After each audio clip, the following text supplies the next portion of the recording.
Donc après avoir donné l'expression de phi1 et phi2 pour le deuxième cas, c'est-à-dire pour E inférieur à V0, là on va essayer de donner B sur A et C sur A. Eh bien, si on veut donner l'expression de B sur A et C sur A, il faut savoir ce qu'il faut utiliser. Parce qu'on a déjà vu pour le premier cas. Il faut tout simplement utiliser les conditions de raccordement ou conditions de continuité. On appelle raccordement ou continuité. Donc ici, il faut avoir phi1 de 0.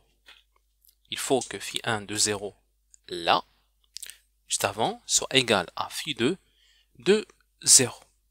Et la dérivée de phi1 par rapport à x pour x est égale à 0, doit être égale à la dérivée de phi2 par rapport à x pour x égale à 0.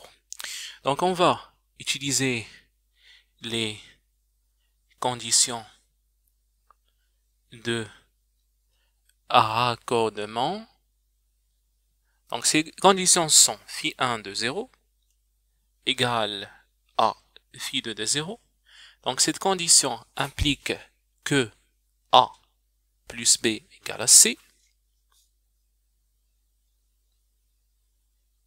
D'accord? Et la dérivée de phi1 par rapport à x pour x égale à 0 doit être égale à la dérivée de phi2 par rapport à x pour x égale à 0. Eh bien, cette deuxième condition implique, donc si on fait le calcul, on va avoir ici i k1a plus moins i k1b. Donc je vais mettre le i k1 en facteur. Donc je vais avoir i k1a. Donc ici j'ai plus, ici j'ai moins. Donc moins b égale a. Pour là, c'est moins kc. Donc moins kc. Vous avez ici a plus b égale à c. Je vais remplacer ce c par a plus b.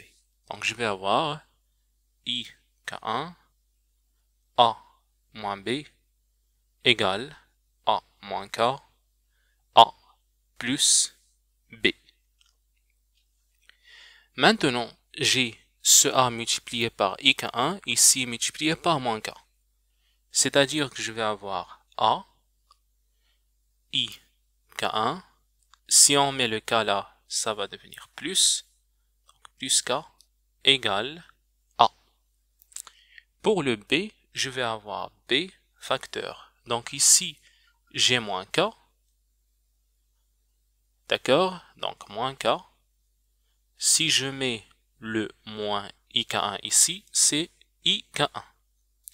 Donc cela implique que b sur a égale à i k1 plus k sur i k1 moins k. Bon, si je multiplie là par i et là par i, le b sur a, ça sera égal à, donc i k moins k1 sur moins k, donc moins i k moins k1. D'accord? Et je mets ce moins, je multiplie après par moins 1, ça par moins 1 et ça par moins 1, pour obtenir k1 moins ik sur k1 plus ik. Donc ça c'est b sur a. Maintenant, qu'en est-il de c sur a? Donc pour le c sur a, je vais tout simplement remplacer le b par cette quantité multipliée par a pour avoir donc ik1 facteur de a. Donc a, il est multiplié par 1 moins le b qui est égal à plutôt moins ça facteur, d'accord, parce que b c'est ça fois. Donc moins k1 moins IK sur K1 plus IK égale moins KC.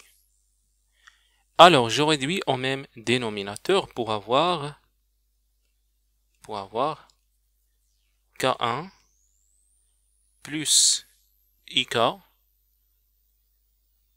comme ça. Ce K1 va disparaître avec ce K1.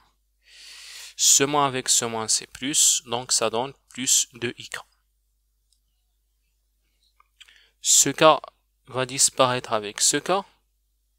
Ce moins, ce I au carré avec ce moins vont disparaître. Je vais avoir ici K1. Et le C sur A, c'est cette expression que vous voyez là. D'accord?